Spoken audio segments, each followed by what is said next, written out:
What happens when a league turns against the one player keeping it alive? Not metaphorically, not emotionally, financially. Picture this. February 2025. Manhattan. A quiet executive boardroom high above the city. 2 columns of numbers glow on a screen. On one side, 20 years of loyalty. Championships. Olympic medals. Veterans who carried the WNBA when arenas were half empty and cameras barely showed up. On the other side, one 23-year-old rookie with a deep three-point range and 1 season of professional experience. The discussion doesn't last long, because this wasn't a debate about respect. It was a decision about revenue. And revenue doesn't care about legacy. Over the past year, something unprecedented happened in women's basketball. A single player didn't just elevate her team. She shifted the entire economic structure of the league. Attendance records shattered. Television contracts expanded. Streaming numbers exploded. Corporate sponsors started circling like it was a brand new product launch. But while the business world leaned in, parts of the league pushed back. Hard. What started as competitive intensity slowly morphed into something else. Visible tension, public criticism, physical play that went viral for the wrong reasons. And whether intentional or not, the message many fans picked up was simple. The old guard wasn't ready to share the spotlight. Here's the twist. The spotlight wasn't shrinking. It was multiplying. And instead of riding the wave, some players chose to fight it. That decision may have changed everything. Because while the on-court battles made headlines, something far more important was happening behind the scenes. Network executives were watching. Streaming platforms were studying the metrics. Corporate sponsors were measuring engagement down to the decimal point. And what they discovered forced their hand. This isn't just about rivalry. It's about leverage. It's about timing. It's about what happens when emotion collides with economics. And by the time everyone realized what was really happening, the power structure had already shifted. To understand how it reached this point, we have to rewind to the moment everything changed. Before Caitlin Clark stepped onto a WNBA court, the Indiana Fever weren't just struggling. They were invisible. For years, the franchise hovered near the bottom of the standings. Attendance was modest at best. Some home games barely filled a fraction of the arena. Ticket prices were low, not as a promotion, but as a necessity. The energy inside the building often felt like a preseason scrimmage instead of a professional showdown. And it wasn't just Indiana. League-wide, viewership numbers were steady but modest. Afternoon broadcasts sometimes pulled in numbers that major networks would consider background programming. Players flew commercial. Marketing budgets were limited. Corporate investment was cautious. Growth was happening, but slowly, carefully, incrementally. The WNBA had loyal fans. It had dedicated veterans. It had history. What it didn't have was a gravitational force. Then April 2024 happened. The draft wasn't just another draft. It felt like a coronation. Caitlin Clark arrived with record-breaking college viewership behind her.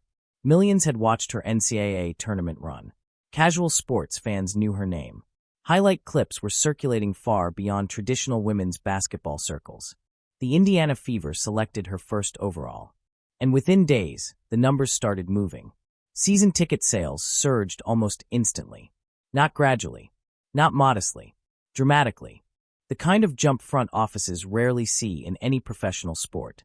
Road opponents began relocating games to larger venues to accommodate demand. Secondary ticket markets saw prices spike. Fever merchandise moved at a pace the league had never experienced before. Then came the first game. The viewership number didn't just increase, it multiplied. National broadcasts featuring Clark drew audiences several times higher than typical league averages. Social media engagement soared. Clips went viral within minutes instead of hours. Suddenly, Fever games weren't background programming. They were events. And here's where the impact becomes even more important. This wasn't isolated to one team. When Indiana traveled, opposing arenas filled. When Clark appeared on a broadcast, casual viewers tuned in. Merchandise sales rose league-wide. Sponsors who had previously hesitated started exploring partnerships more aggressively. Television networks that once treated WNBA rights as a secondary package began viewing them as strategic assets. It wasn't hype anymore. It was measurable. Executives could track the surge in subscriptions when her games streamed. They could see the attendance delta when she was on the schedule. They could quantify the engagement difference between posts that featured her and posts that didn't. And the gap wasn't small. It was massive. For a league that had fought for incremental growth for years, this felt like a rocket launch. But rapid growth brings pressure. Because when one player generates that level of economic influence, the conversation shifts. It stops being about development. It becomes about dependency. And that's when tensions started to surface. Some veterans had spent their entire careers building credibility for the league. They endured the seasons when cameras didn't show up. They promoted the game when endorsement deals were rare. They carried the banner when financial stability wasn't guaranteed. Now, in what felt like a single offseason, a rookie was receiving more national attention than some legends had seen in a decade. To some observers, that was simply market dynamics. To others, it felt personal. And while the numbers continued climbing, subtle friction began building beneath the surface. Because success doesn't just change revenue. It changes hierarchy. And once hierarchy shifts, everything else follows. But the real story wasn't just that Caitlin Clark brought millions of new eyes to the league. It's how certain reactions to that growth may have accelerated a chain reaction no one saw coming. And that's where the tension truly begins. It didn't start with a hard foul. It started with doubt. Before Caitlin Clark ever logged her first professional minute, subtle warning shots were already being fired. Interviews surfaced. Podcast clips circulated. Veteran voices offered what sounded like welcome to the league advice.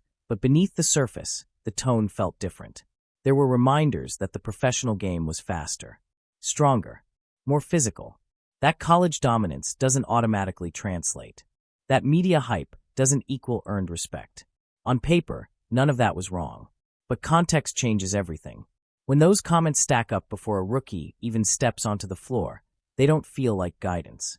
They feel like resistance. And fans noticed.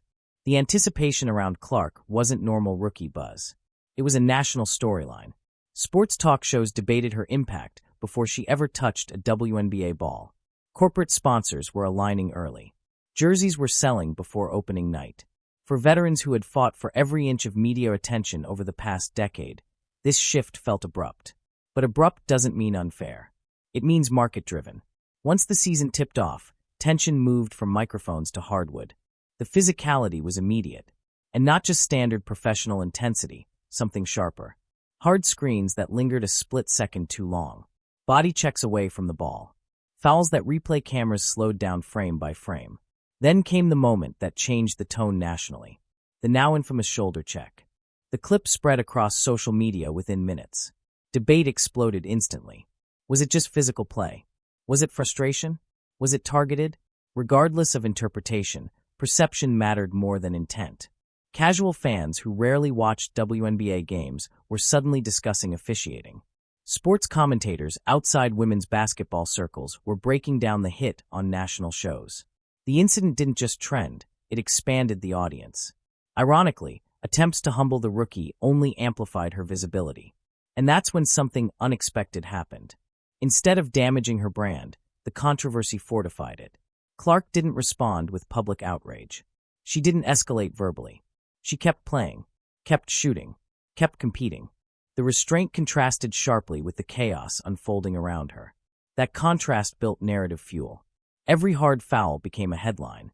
Every eye roll or sideline reaction became content. Every subtle social media post was dissected for hidden meaning. And the fan base began dividing into camps.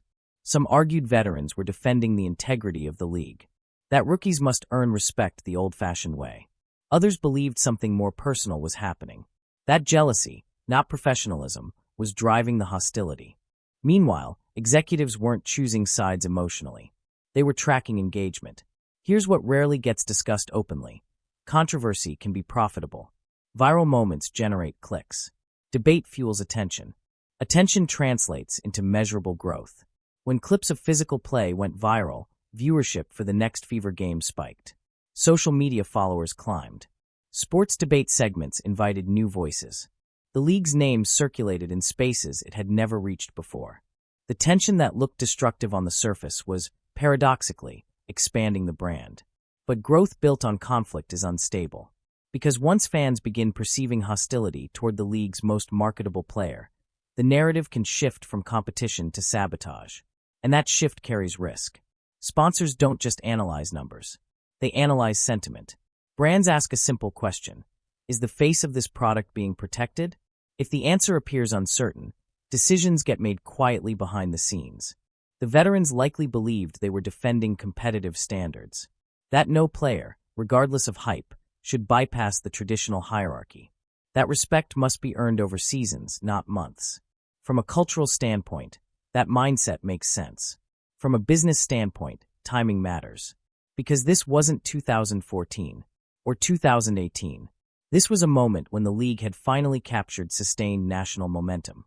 And public friction aimed at the primary growth driver created a dangerous optics problem. The more incidents accumulated, the more fans began asking uncomfortable questions. Why was the league's biggest draw absorbing the most visible hostility?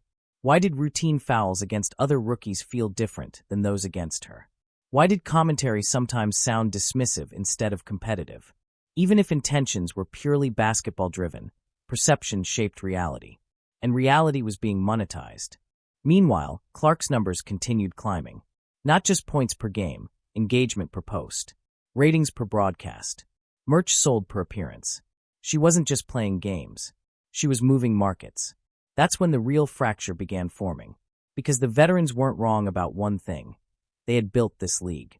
They endured seasons of limited media coverage. They advocated for charter flights. They represented the brand when profitability wasn't guaranteed. But building a foundation and scaling a product are two different skill sets. And the arrival of a transcendent media figure shifted the scale instantly. Some players embraced it. Others resisted it. That divide, subtle at first, widened each week. Then another dynamic entered the picture. Talk of labor negotiations intensified. Better pay, improved travel conditions, revenue-sharing discussions. All valid issues. All long overdue conversations. But timing is everything. Negotiating from strength requires leverage. And leverage requires unity. Yet the league's economic surge appeared disproportionately connected to one name. That created an uncomfortable reality. If growth is tied primarily to a single player's draw, then collective bargaining power weakens when that player's interests diverge from the group's strategy. And whether intentional or not, that imbalance started to surface. Clark's brand was expanding beyond the WNBA bubble. National commercials, primetime appearances, cross-sport visibility. She was becoming not just a league star, but a mainstream sports personality. That meant she had options. Veterans deeply rooted in league infrastructure did not. And that's where perception of hostility became more than emotional tension. It became strategic miscalculation. Because every viral foul, every dismissive soundbite, every visible clash didn't just impact locker room chemistry. It signaled to networks and sponsors which direction the league's future energy was flowing. And those observers were preparing to act. By the time executives finalized billion-dollar broadcast strategies, they weren't evaluating resumes from the past. They were projecting returns for the future. And the data told a story that couldn't be ignored. The league thought it was testing a rookie. In reality, the market was testing the league. And the market was already forming its verdict. Billion-dollar companies don't react emotionally. They react mathematically. While debates raged online and former players argued on talk shows, NBC executives weren't tweeting. They weren't taking sides publicly. They were doing something far more consequential. They were studying the numbers. Because behind every viral clip, there was a spike chart. Behind every controversy, there was engagement data. And behind every Caitlin Clark appearance, there was a measurable surge. When NBC finalized its massive new media rights deal covering both the NBA and the WNBA, it wasn't framed as a gamble. It was framed as expansion, growth, long-term commitment. But inside the strategy rooms, one question guided everything. What drives subscriptions? Streaming platforms live and die by retention curves. It's not enough to attract viewers once. You need repeat engagement. You need events that feel unmissable. So NBC ran internal tests. Promotional graphics featuring established veterans were shown to sample audiences. Recognition was respectable among core fans, but casual engagement was limited. Then they tested Caitlin Clark. The reaction wasn't incremental. It was exponential. Younger demographics recognized her immediately. Casual viewers remembered her college run. Social engagement metrics climbed faster. Click-through rates jumped. Streaming intent increased. The data wasn't subtle. It was overwhelming. And once the data becomes that clear, the conversation changes from who deserves it to what maximizes return. That's when the strategic pivot happened. Instead of positioning Clark strictly as a WNBA star, NBC elevated her into broader basketball culture. Appearances alongside NBA analysts. Pre-game segments discussing league-wide topics. Integration into conversations that extended beyond women's basketball. It was symbolic and tactical. By placing her within NBA coverage, NBC sent a message without saying a word. This is the face of the future. And here's what made that decision so significant. NBC had just invested billions into WNBA rights. They could have distributed attention evenly. They could have spotlighted long-tenured champions. They could have emphasized legacy narratives. Instead, they concentrated visibility. Not out of favoritism, out of forecasting. Because their projections showed something difficult to ignore. Games featuring Clark weren't just outperforming average broadcasts, they were redefining the baseline. Streaming platforms reported dramatic viewership differences between her games and non-Clark matchups. Social media impressions multiplied when she was highlighted in promos. Subscriber acquisition correlated directly with marquee appearances. For a media company trying to justify a multi-billion-dollar rights deal, that kind of delta isn't just helpful. It's decisive. And so the marketing shifted. Commercials leaned into her highlights. Billboards featured her image. Digital campaigns centered around her upcoming matchups. Veterans who had expected a collective spotlight began noticing something uncomfortable. They were no longer the center of the promotional universe.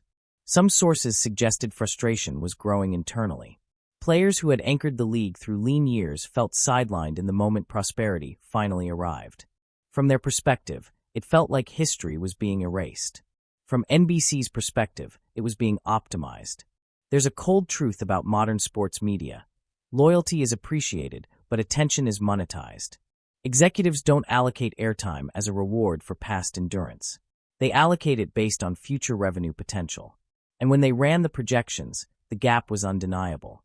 A single Clark-led broadcast could outdraw multiple veteran-led matchups combined. That changes leverage. It changes negotiation power. It changes long-term branding strategy. Because once a network identifies a growth engine, everything else is built around protecting it. And that protection doesn't always look like defense. Sometimes it looks like elevation. By expanding Clark's presence into NBA conversations, NBC insulated her brand from potential league turbulence. If WNBA labor tensions escalated, her visibility wouldn't vanish. If season disruptions occurred, her relevance wouldn't decline. That positioning created a safety net, one that not every player had. And that's where the power imbalance crystallized. Because for decades, the WNBA operated as a collective brand. Multiple stars, multiple champions, shared narrative weight. Now the ecosystem was reorganizing around a gravitational center. And gravity reshapes everything. The veterans likely didn't anticipate this scale of shift. Competitive edge is normal in professional sports. Physicality is expected. Rivalries generate headlines every year. But rarely does a rivalry intersect with such dramatic economic transformation. What they may have seen as defending competitive standards, executives interpreted as risk exposure. Because public perception matters to advertisers. And advertisers fund broadcast deals. And broadcast deals fund salaries. If the league's most marketable figure appears targeted or unsupported, sponsors grow cautious. Networks grow protective. And protection means prioritization. That's when whispers began circulating. If growth remains this concentrated, does the league build entirely around it? If one player moves millions while others move thousands, how does that impact contract negotiations? If streaming spikes correlate so strongly with specific appearances, how do you justify equal promotional distribution? These aren't emotional questions. They're boardroom questions. And once they enter the boardroom, sentiment fades. What replaced it was something far more powerful: dependency. Not officially stated, not publicly admitted, but structurally visible. Schedules began emphasizing her matchups. National broadcast slots aligned with her calendar. Promotional budgets tilted in her direction. And with each decision, the center of gravity shifted further. This is the moment where tension turned into transformation. Because now it wasn't just fans debating fairness. It was billion-dollar corporations structuring strategy around one athlete. And once that happens, there's no going back to equilibrium. The veterans weren't just competing against a rookie anymore. They were competing against momentum. And momentum, once monetized, rarely slows down. But the story doesn't stop at broadcast strategy. Because just as this media shift was unfolding, another battle was brewing behind closed doors. A battle that would test exactly who held real leverage in this new era. And that's where the stakes rise even higher. Power in professional sports has always followed a simple rule. The players are the product. No players, no games. No games, no revenue. No revenue, no league. That formula gave athletes leverage in every major labor dispute across modern sports history. When players threaten to strike, owners feel pressure. Because without a collective roster, the machine stops. But something different was forming inside the WNBA. And almost no one wanted to say it out loud. As broadcast deals expanded and sponsorship conversations intensified, the players' union began pushing harder for long-overdue improvements. Higher salaries, expanded benefits, consistent charter travel, a larger share of growing revenue. On paper, it was the perfect moment to negotiate. Revenue was rising. Visibility was exploding. The league finally had mainstream momentum. But timing only works if leverage is balanced. And leverage had just shifted. Because for the first time in league history, growth appeared disproportionately tied to one individual. Not a trio. Not a generation. One. That created a structural imbalance. If collective players walk out, what happens? Normally, owners lose everything. Broadcast commitments collapse. Sponsorship obligations unravel. Ticket sales evaporate. But what if the primary growth engine isn't locked into the same dependency cycle? What if the most marketable player in the league has already expanded her platform beyond league boundaries? That's when the leverage calculation changes. Caitlin Clark's brand wasn't confined to WNBA game nights anymore. She was appearing in national campaigns, integrated into broader basketball coverage, positioned as a cross-market personality. If the season stalled, her exposure wouldn't disappear overnight. For many veterans, that wasn't the case. Their income and visibility were closely tied to league operations. Endorsements were connected to active play. Media appearances followed the game schedule. Sponsorship clauses often depended on participation. That's when quiet conversations reportedly began. Because if a strike were triggered at the wrong moment, the financial fallout wouldn't be distributed evenly. The highest independent market value player would retain relevance. The rest would absorb disproportionate damage. That reality is uncomfortable. It fractures unity. And fractured unity weakens negotiation power. Owners understood this dynamic instantly. For decades, they negotiated against a unified front that shared similar exposure levels and similar dependency structures. Now the landscape was asymmetric. Imagine sitting at a negotiation table knowing that the most valuable asset in the room doesn't necessarily lose leverage if talks collapse. That changes strategy. It changes tone. It changes urgency. And here's the part that makes this moment pivotal. This imbalance wasn't created by executives. It was accelerated by conflict. The public tension surrounding Clark amplified her standalone brand. Every viral incident separated her identity from the collective league narrative. Instead of being absorbed into the system, she became larger than it. And when one player's individual market presence eclipses the collective bargaining structure, owners gain breathing room. Not because they're malicious, because risk is no longer evenly distributed. Meanwhile, corporate sponsors were analyzing sentiment trends. Brands are extremely sensitive to public perception. If league turmoil becomes associated with instability, advertisers hesitate. But if one face continues generating positive engagement regardless of turbulence, investment shifts toward that face. Which is exactly what began happening. Endorsement conversations tilted. Signature product lines gained priority. Marketing campaigns leaned toward measurable engagement leaders. It wasn't a conspiracy. It was allocation. And allocation follows return. Some veterans reportedly started reassessing strategy. If escalation risks weakening your own position more than management's, is it worth it? Internal disagreements began surfacing. Not publicly, but structurally. Because unity is fragile when incentives diverge. And the younger generation of players was watching closely. They were learning something that extends beyond basketball. Talent matters. But in the modern sports economy, market gravity matters more. The old model rewarded tenure and championships. The new model rewards engagement and expansion. That shift doesn't erase legacy, but it does reprioritize influence. And here's where the situation becomes even more complex. If the league becomes overly dependent on a single revenue driver, it introduces long-term risk. What happens if injury strikes? What happens if that player chooses to pivot leagues? What happens if endorsement commitments outpace league loyalty? Executives had to consider that scenario. But dependency can be both risk and opportunity. In the short term, it provided stability during negotiation tension. Because even in worst-case scenarios, broadcast partners retained a marketable centerpiece. That safety net reduced urgency. Reduced urgency reduces concession pressure. And reduced concession pressure weakens strike leverage. It's a domino effect. The veterans weren't just negotiating against owners anymore. They were negotiating against structural economics that had shifted beneath their feet. What they once controlled collectively was now partially anchored outside the collective. And once that realization sets in, the psychology changes. This wasn't just about salaries anymore. It was about relevance. Because if the season falters and the spotlight remains fixed on one figure, the gap widens permanently. The league's internal hierarchy wasn't being dismantled emotionally. It was being reorganized financially. And financial hierarchies are brutally efficient. They don't apologize. They don't negotiate sentiment. They reward scalability. By the time many players fully grasped the magnitude of the shift, the transformation was already embedded in contracts, broadcast schedules, and sponsorship structures. The battlefield had moved, and not everyone had adjusted their strategy in time. But labor tension was only one side of the equation. Because while negotiations simmered internally, corporate America was making even colder calculations externally.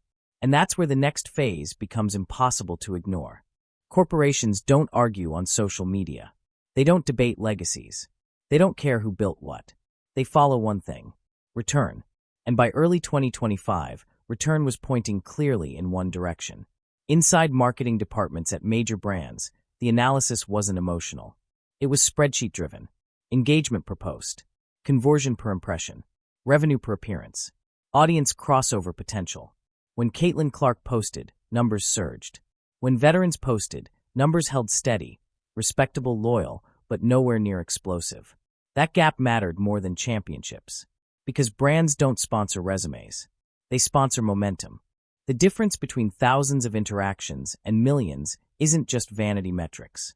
It determines ad spend allocation, product line investment, long-term partnership commitments. And slowly, almost quietly, the sponsorship ecosystem tilted. Signature product discussions accelerated. Apparel collaborations expanded. National campaigns centered around one face instead of a collective group. It wasn't that veterans lost value. It's that Clark's value multiplied at a rate the market couldn't ignore. Even streaming data reinforced it.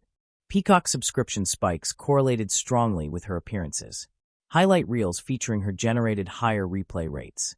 Promotional clips built around her matchups produced stronger click-through numbers. Every time executives refreshed dashboards, the pattern repeated.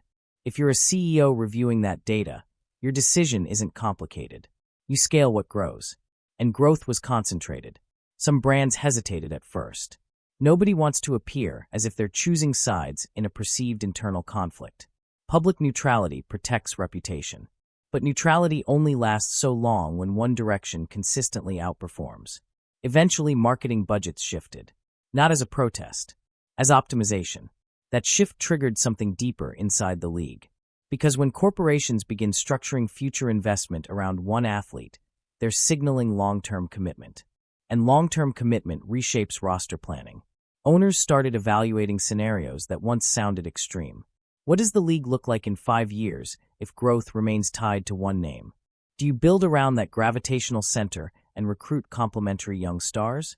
Do you gradually transition away from high-salary veterans whose measurable ROI doesn't match market momentum? Do you redefine the league's identity from a collective narrative to a flagship star model? Those conversations weren't public, but they didn't need to be. The marketing made the direction obvious. Schedules were built around marquee matchups featuring Clark. National broadcast windows prioritized her appearances. Preseason promotional campaigns leaned heavily into her brand recognition. The league's center of gravity had shifted permanently. And here's the uncomfortable truth. Once a league reorganizes around a central figure, reversing that structure becomes nearly impossible. Because fans adapt. Casual viewers tune in specifically for that name. Young athletes entering college basketball begin modeling themselves after that visibility pathway. Sponsors sign multi-year deals anticipating continued expansion. You can't quietly scale that back without consequences. But there's risk embedded in this new model. Overdependence. History shows what happens when sports organizations lean too heavily on a single market driver. Injuries, burnout, contract disputes. Any disruption can destabilize revenue streams, which means the very strategy that created stability could create vulnerability. And that tension is now baked into the WNBA's future. The veterans, meanwhile, are facing a reality shift. The league they helped sustain is evolving into something different from the one they built. Not erased, transformed. Their contributions remain foundational. The years of advocacy, the championships, the cultural groundwork, none of that disappears. But foundations aren't always featured on billboards. Sometimes they're simply what allowed the tower to rise. And towers draw attention. The younger generation of players understands this instantly. They're watching how this unfolded. They're seeing that skill alone isn't enough anymore. Market presence, personality, storytelling, crossover appeal. These aren't side advantages. They're career multipliers. What unfolded over the past year wasn't revenge. It wasn't cruelty. It was acceleration. Acceleration of a media ecosystem that rewards scale over seniority. Acceleration of corporate strategy that prioritizes engagement over endurance. Acceleration of a league identity shifting from collective resilience to superstar magnetism. And the most ironic part? The attempts to contain that magnetism only strengthened it. Every viral clash expanded visibility. Every public critique reinforced narrative intrigue. Every moment of resistance amplified curiosity. Instead of dimming the spotlight, conflict intensified it. Now the league stands at a crossroads. If Clark continues expanding beyond traditional WNBA boundaries, her influence could either elevate the entire structure long-term or expose its dependency risks. If she remains, the growth trajectory likely continues. If she ever pivots, the structural imbalance becomes exposed. That's the quiet tension humming beneath everything. Because the same gravitational force that lifted the league can also redefine it entirely. And redefining identity is never comfortable. The veterans aren't villains in this story. They're representatives of a previous era colliding with a new economic model. The networks aren't ruthless. They're responsive. The corporations aren't disloyal. They're data-driven. And Caitlin Clark isn't the architect of the shift. She's the catalyst. This wasn't personal. It was structural. A league met a moment. A player met a platform. And the numbers did the rest. A year ago, Caitlin Clark was a record-breaking college scorer. Today, she's a central pillar in a billion-dollar media strategy. That kind of rise doesn't just change headlines. It changes hierarchy. The WNBA is no longer negotiating from survival mode. It's negotiating from expansion mode. But expansion built around one gravitational center carries consequences. The veterans had a choice when the spotlight arrived. Embrace the wave and ride it upward, or challenge it and risk being overtaken by it. History suggests resistance rarely slows momentum. It only sharpens it. Now the league's future depends on how well it balances star power with structural stability. Because what's been built over the past year is powerful. But power concentrated too tightly can destabilize the system that supports it. And that's the next chapter no one is talking about. What happens if the league becomes too dependent? What happens if negotiations fracture further? What happens if expansion outpaces preparation? Those questions haven't been answered yet. But they're coming. And when they do, the ripple effects could reshape professional women's basketball again. If you think this story ends here, it doesn't. Behind closed doors, executives are reportedly already discussing contingency plans for scenarios no one wants to see publicly. And what's being considered could change the league permanently. If you want the real breakdowns, not just headlines, not just surface drama, make sure you're subscribed with notifications on. Because next, we're diving into the internal league panic about long-term dependency. And what happens if the star at the center ever decides she doesn't need the system anymore? You won't want to miss that.